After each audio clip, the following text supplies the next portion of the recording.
Señor, gracias porque tú permites, Señor, que nos reunamos para aprender de tu palabra. Que tu Espíritu Santo nos hable, Dios. Que las Escrituras sean reveladas y que tu palabra dé fruto abundante en nuestras vidas. Oramos, Señor, por más de tu Espíritu. Oramos en el nombre de Cristo Jesús. Amén y amén. Estamos comenzando hoy una nueva serie que se llama Lo que está por venir. Sí, no es una serie de Apocalipsis, pero tiene que ver mucho con el Apocalipsis. Conversaba esta semana con algunas personas y les decía a ellos, ¿qué se te viene a la mente cuando escuchas la palabra Apocalipsis? ¿Por qué sonríen algunos? ¿Qué les viene a la mente cuando viene Apocalipsis? El fin de los... ¿Qué más? Muerte, catástrofe. ¿Qué más? ¿Cómo? Sufrimiento, juicio. Aunque tiene que ver con mucho de eso, pero realmente no tiene que ver eso Apocalipsis. Eso es gracias a las películas de Hollywood que nos han hecho ver que el Apocalipsis tiene que ver con el fin del mundo, que viene catástrofes y que la bestia, y la serie de la profecía que con el número 666 en la cabeza del hijo del embajador, y que tienen que ver hasta con los perros. Yo tengo un lindo perro Rottweiler y alguien me decía, ese es el perro de la bestia, porque eso está en la película del Apocalipsis. Y siempre creemos que el Apocalipsis tiene que ver con catástrofes, y muchas veces nos da temor hablar del Apocalipsis. Pero yo quisiera esta tarde cambiar eso en sus cabezas e irnos a la palabra de Dios.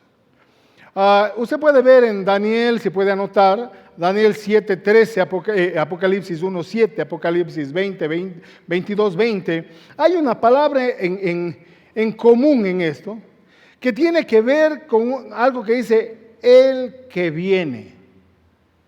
El que viene. No el que está por venir, no es el que vendrá algún día, sino el que viene, y es algo como que ya está sucediendo. Apocalipsis es algo de lo que ya está sucediendo. ¿Y qué está sucediendo? Que el Señor está viniendo, su segunda venida. No estamos esperando un acontecimiento, estamos esperando a una persona.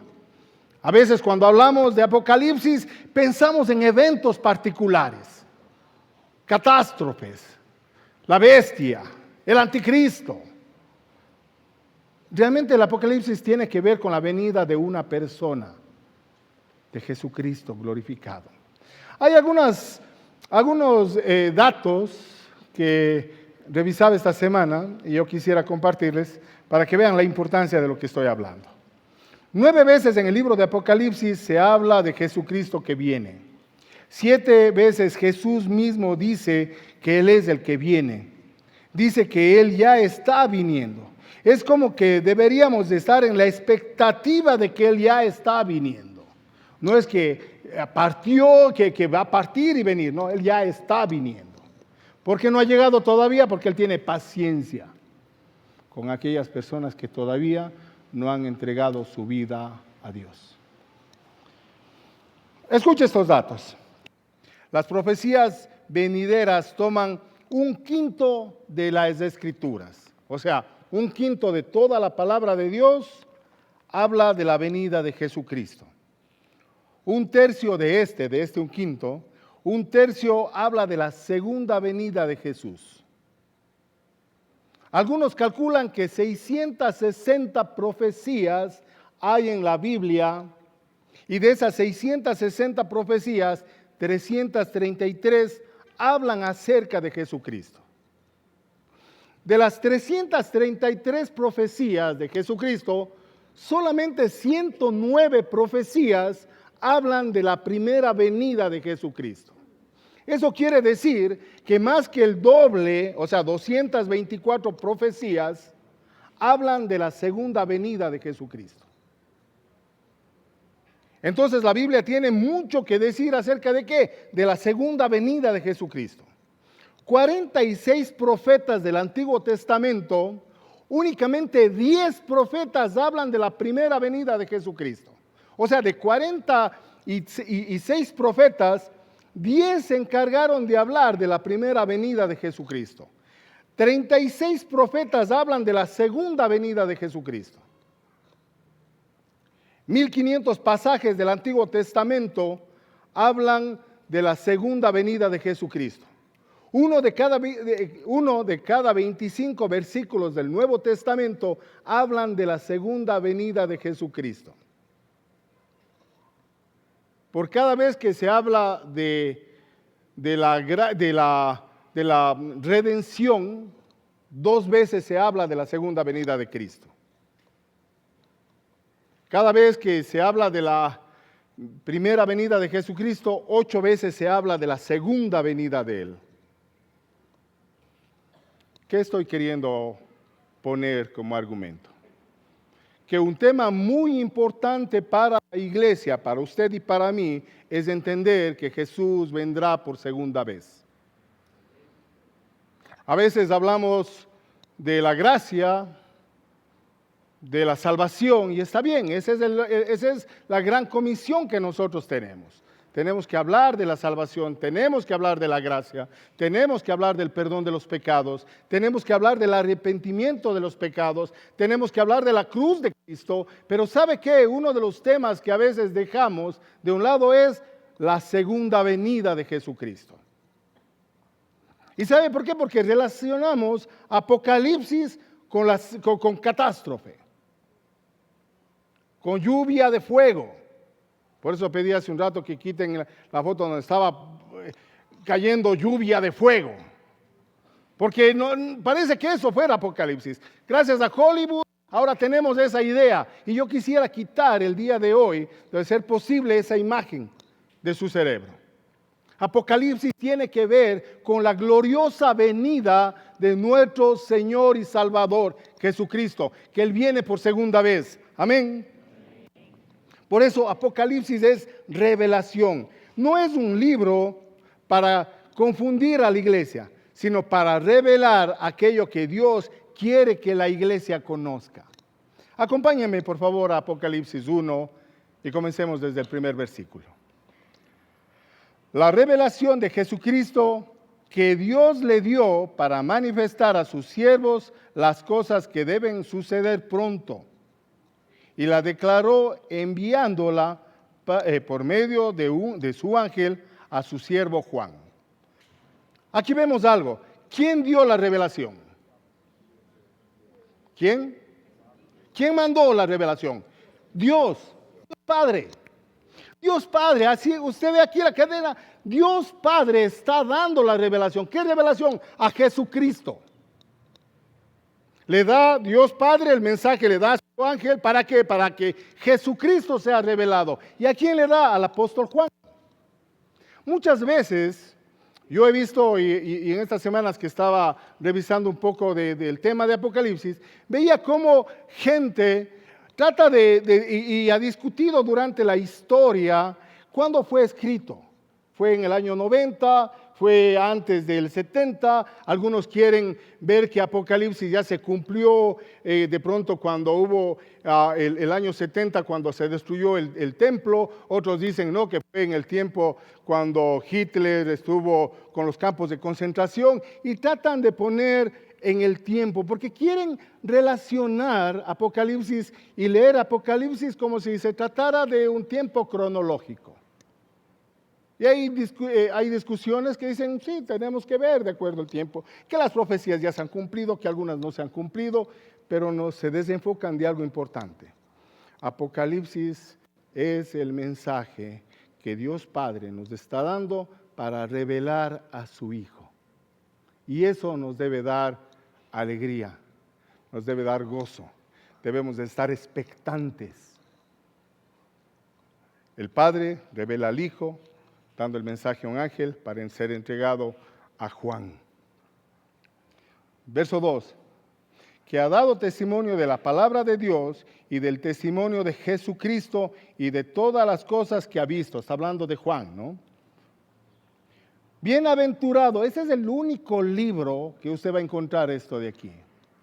Bienaventurado el que lee y los que oyen las palabras de esta profecía y guardan las cosas que en ella están escritas, porque el tiempo está cerca.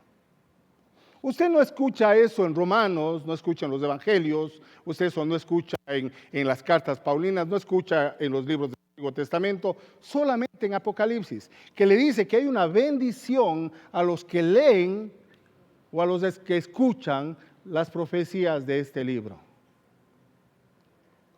Recuerdo hace algunos años atrás, hablaba con una sobrina mía y ella era catequista, daba catecismo en la Iglesia Católica Romana. Y alguna vez me vio leyendo el libro de Apocalipsis y me dice, tío, no lea eso, porque nos dijo el Padre que el que lee eso se vuelve loco.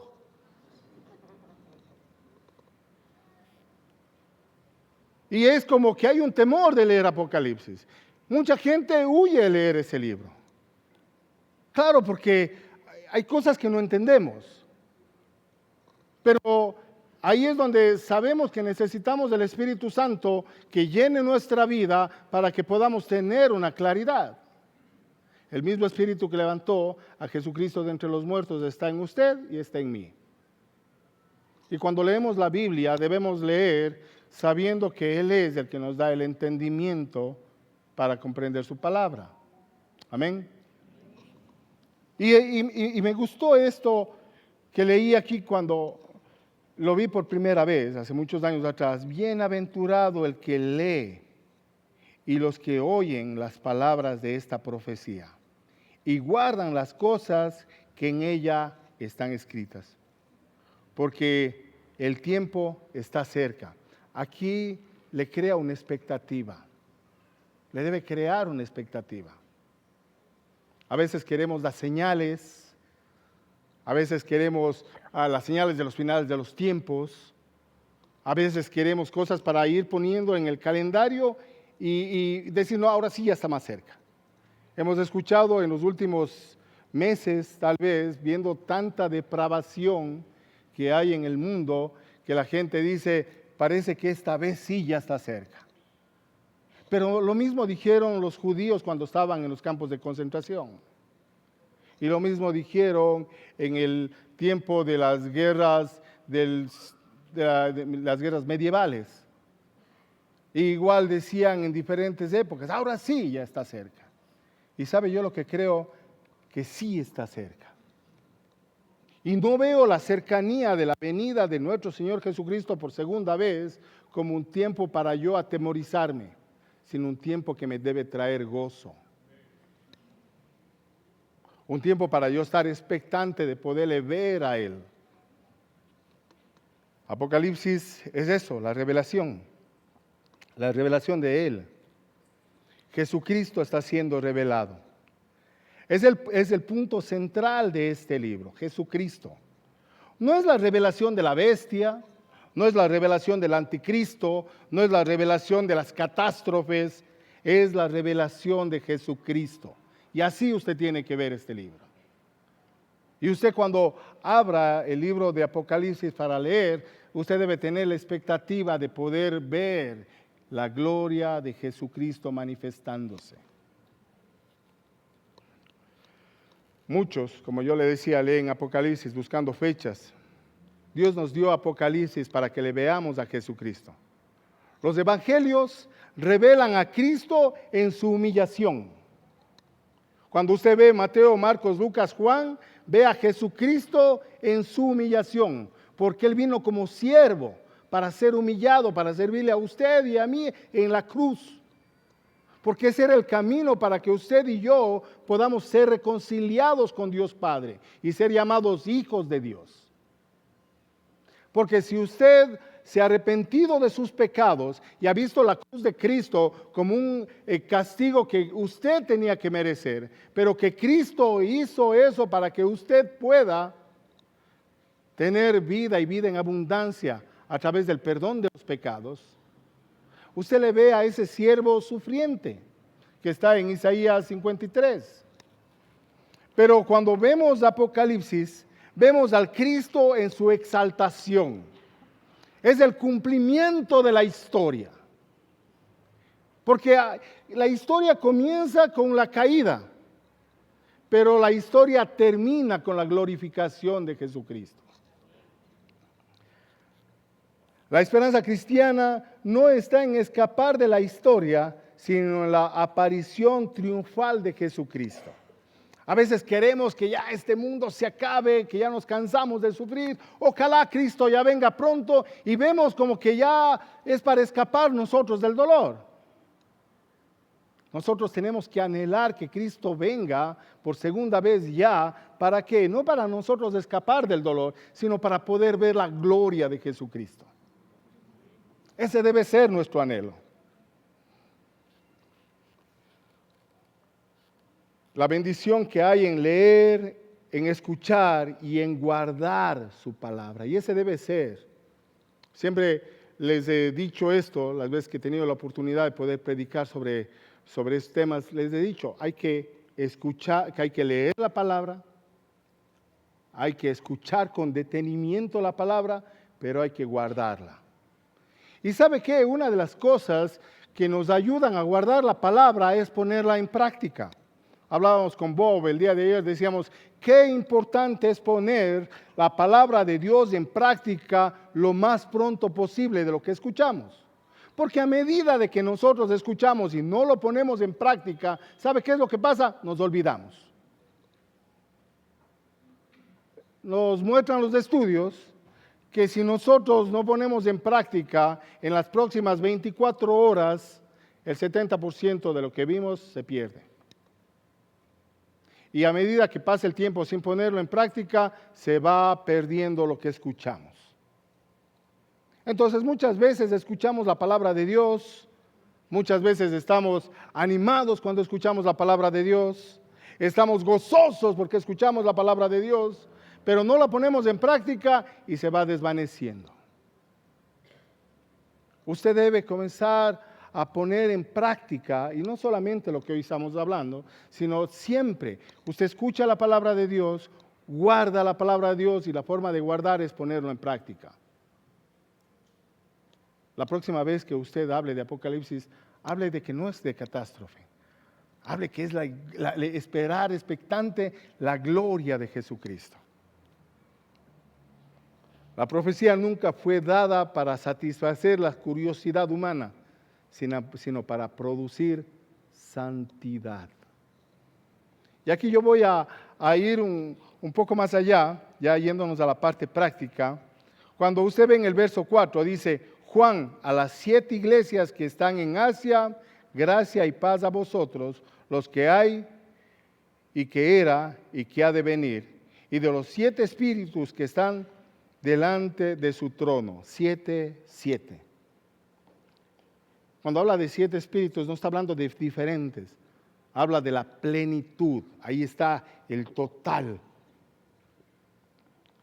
Él podía haber hablado a Corintios y hablado a varias iglesias que no están ahí en las 7 iglesias.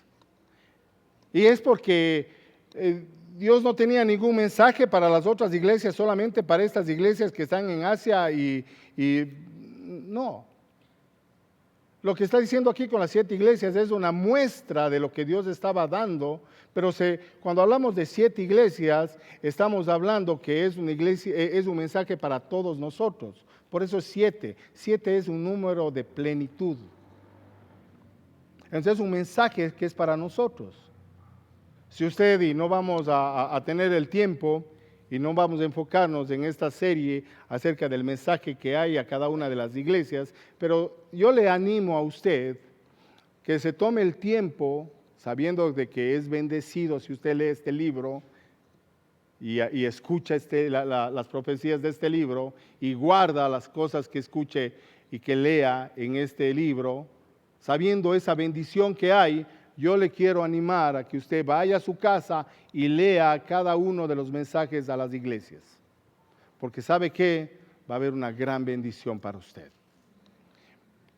Entonces aquí vemos primero que es un mensaje para todos y por eso es un mensaje para nosotros. Aquí justamente cuando vemos en el verso 5, dice, y de Jesucristo el testimonio, el testigo fiel, el primogénito de los muertos y el soberano de los reyes de la tierra, al que nos amó y nos lavó de nuestros pecados con su sangre. Jesucristo es el testigo fiel. ¿Recuerdan que el apóstol Pablo decía, sed imitadores de mí, así como yo también soy de Cristo? Nosotros tenemos que ser testigos de la obra de Jesucristo. Nuestra vida debe ser un testimonio fiel de la obra de Cristo en nosotros. Si su vida no está marcando un antes y un después en Cristo, créame, usted no ha entendido el Evangelio. Usted pudo haber escuchado el Evangelio, usted puede venir todos los domingos a la iglesia, usted puede ir todos los martes a la iglesia de hogar, venir a todos los avivas, estar metido en todas las reuniones, pero si su vida no está reflejando como testigo fiel de la obra de Cristo en usted, usted no ha entendido el Evangelio. Porque el Evangelio es esa buena noticia del arrepentimiento de mis pecados que me lleva a la vida eterna. Gracias al perdón de Jesucristo, de los pecados que yo he tenido, gracias a la obra de Cristo yo tengo el perdón de mis pecados. Y por tanto, reconciliación con Dios Padre. Cuando hablamos de testigo fiel, de ser testigos, el otro día estaba hablando con algunos líderes de jóvenes y les decía a ellos que nosotros somos santos, porque estamos hablando de esto, de testificar, de que nuestra vida debe ser un reflejo. Y eso me lleva a mí a la palabra de santo. ¿Y cuántos saben que son santos? El resto que no sabe, quiero informarles, si usted ha entregado su vida a Jesucristo y usted ha tenido el perdón de sus pecados, si se ha arrepentido de todo corazón, sabe que usted es santo. No por las obras que usted ha hecho, sino por la obra de Jesucristo. Usted es santo. Usted no hace las cosas que a Dios le agradan para que usted sea santo. Usted hace las cosas que a Dios le agradan porque manifiestan la santidad en usted. No es Biblia más obras. Es solo Biblia. Es solo gracia. Pero mis obras manifiestan la fe que está en mi interior. Y la fe que está en mí es creer que Dios me hizo santo. En el Antiguo Testamento, cuando vemos el tabernáculo, ¿cuántos han escuchado del tabernáculo? Y saben que dentro del tabernáculo, en el lugar santísimo, había el arca del pacto. ¿Cuántos sabían? ¿No? Y en el arca del pacto habían tres cosas. ¿Recuerdan? Habían las tablas de la ley, que muestran nuestra desobediencia a la ley. Estaba también parte del maná, que muestra la provisión de Dios, pero también muestra nuestra arrogancia. Porque recuerdan que cuando Israel estaba comiendo del maná, ellos estaban reclamándole que ya no queremos eso, ahora queremos carne. Muestra la arrogancia. Somos arrogantes, nunca estamos conformes con lo que Dios nos da. Pero eso fue el viejo hombre. Hoy nos gozamos por la provisión de Dios. Amén. Y luego de eso, sí, también está la vara de Aarón. ¿Se acuerdan que estaba ahí? No sé si usted ha leído, pero hubo una rebelión, ¿no? Había una rebeldía en el pueblo. Y la vara de Aarón comenzó a reverdecer. Así es, ¿no? La palabra, ¿no? Comenzó nuevamente, ¿no? Porque Dios estaba mostrando que estaba respaldando a Aarón. Entonces esa vara también estaba ahí. Entonces vemos ahí tres elementos.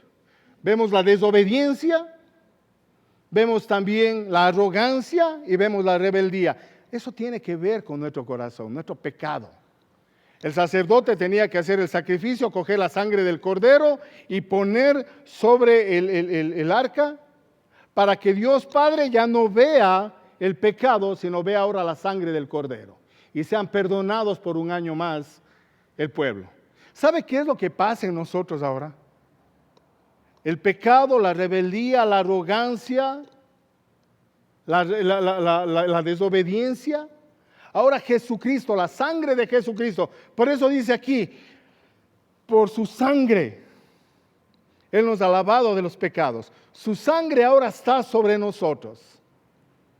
Y Dios Padre nos ve a nosotros y ya no ve la rebeldía, la arrogancia, ya no ve la desobediencia, sino ve a Cristo cuando nos ve a nosotros. Por eso Él nos ve santos. Entonces sus obras no le hacen a usted santo. Testificar y mostrar la obra de Cristo no le hace a usted santo. Cristo le hizo santo a través del derramamiento de la sangre por usted. Cuando usted se arrepiente de los pecados.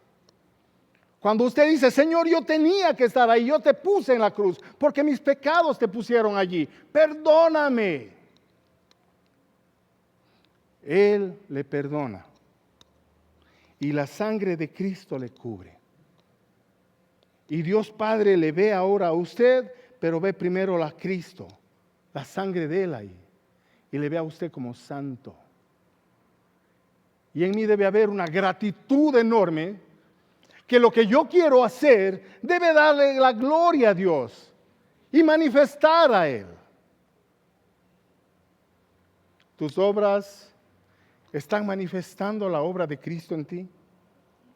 Tu vocabulario, tu forma como haces negocios, tu forma como tratas a tus clientes, a tus compañeros de trabajo, a tus jefes, a tus compañeros de colegio, de universidad, a tu esposa, a tu esposo, a tus hijos, ¿están mostrando que eres santo? Pero alguien me decía, voy a dar un paso atrás porque yo no soy santo, me decía. Y yo me reía, no has entendido la obra de Cristo. No has entendido que Él te hizo santo.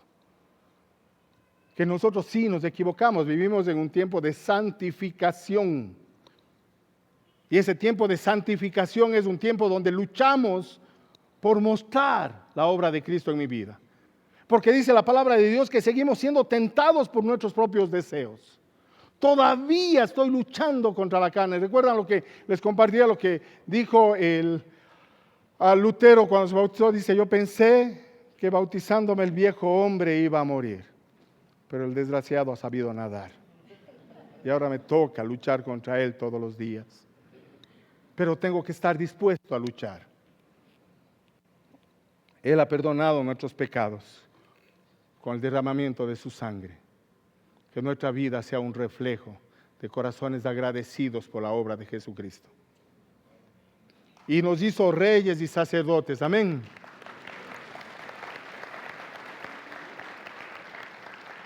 Y nos hizo reyes y sacerdotes para Dios su Padre.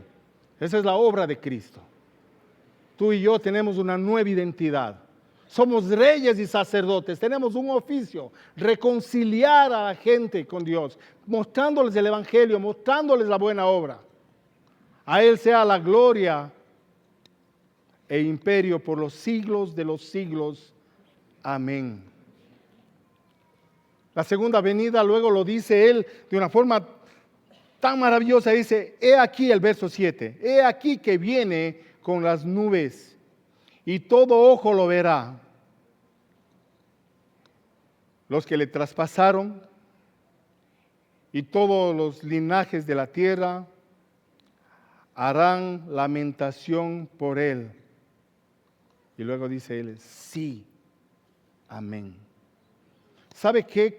¿Quiénes son los que le traspasaron? Y algunos dicen que son los judíos y otros dicen que son aquellos que que han rechazado el Evangelio. Y yo creo algo, que si para ellos será un día donde ellos se van a lamentar, para nosotros debe ser un día glorioso, alegre, de fiesta.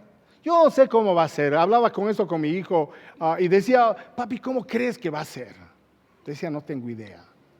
Pero lo que yo sí sé es que todos lo vamos a ver. Lo que yo sí sé que va a ser maravilloso, glorioso.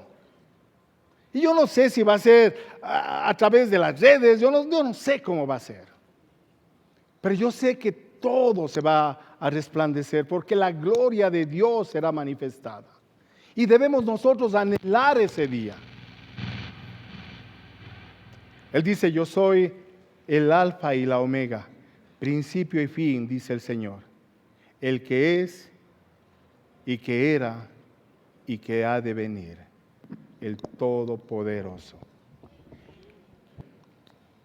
El Señor ha manifestado que hay el final de la historia. Pero en el final de la historia es con la glorificación, con la muestra magistral de Él, de Jesucristo. Todo se trata a Él. La mayor dignidad del creyente no es la posesión de algo, sino que nosotros seamos posesión de Dios. Me gusta lo que decía uno de los predicadores que me gusta mucho seguir, John Piper, un hombre de Dios, que él decía que el Apocalipsis es el cumplimiento de toda ley, de toda profecía. Ahí se va a cumplir todo. Y yo quisiera, para terminar, que me acompañe a Isaías 2:2.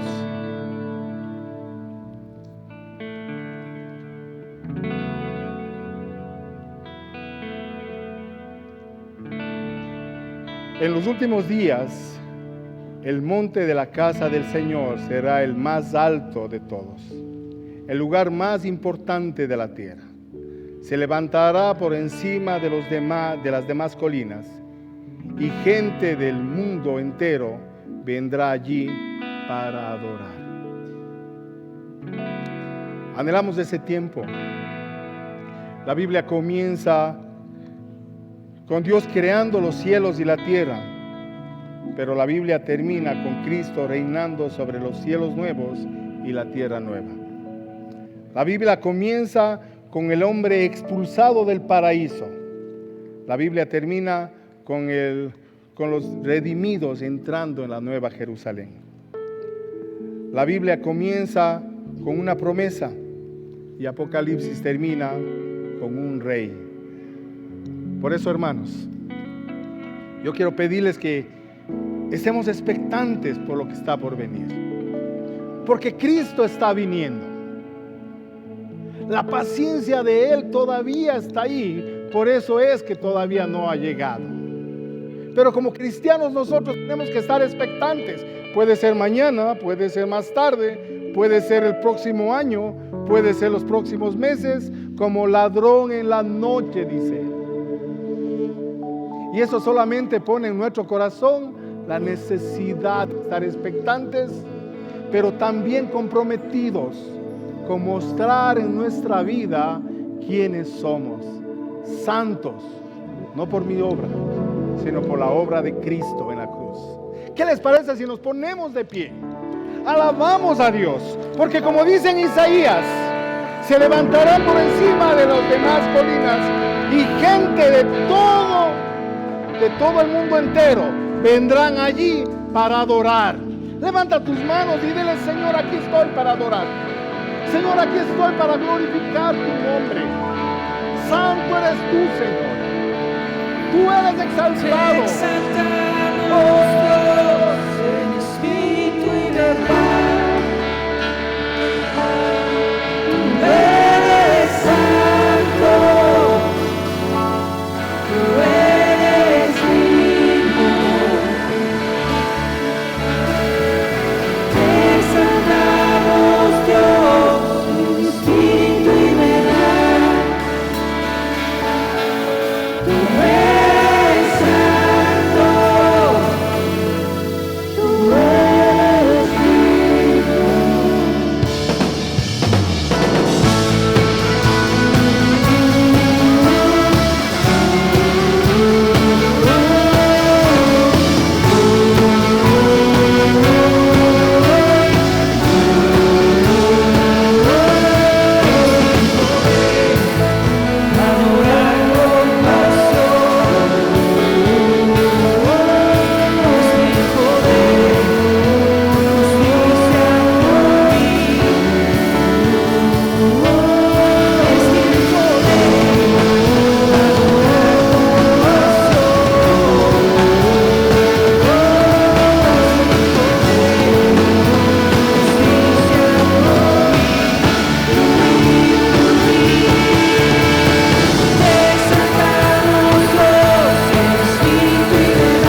que tengan una semana llena de bendiciones y recuerde que su vida manifieste quién es usted.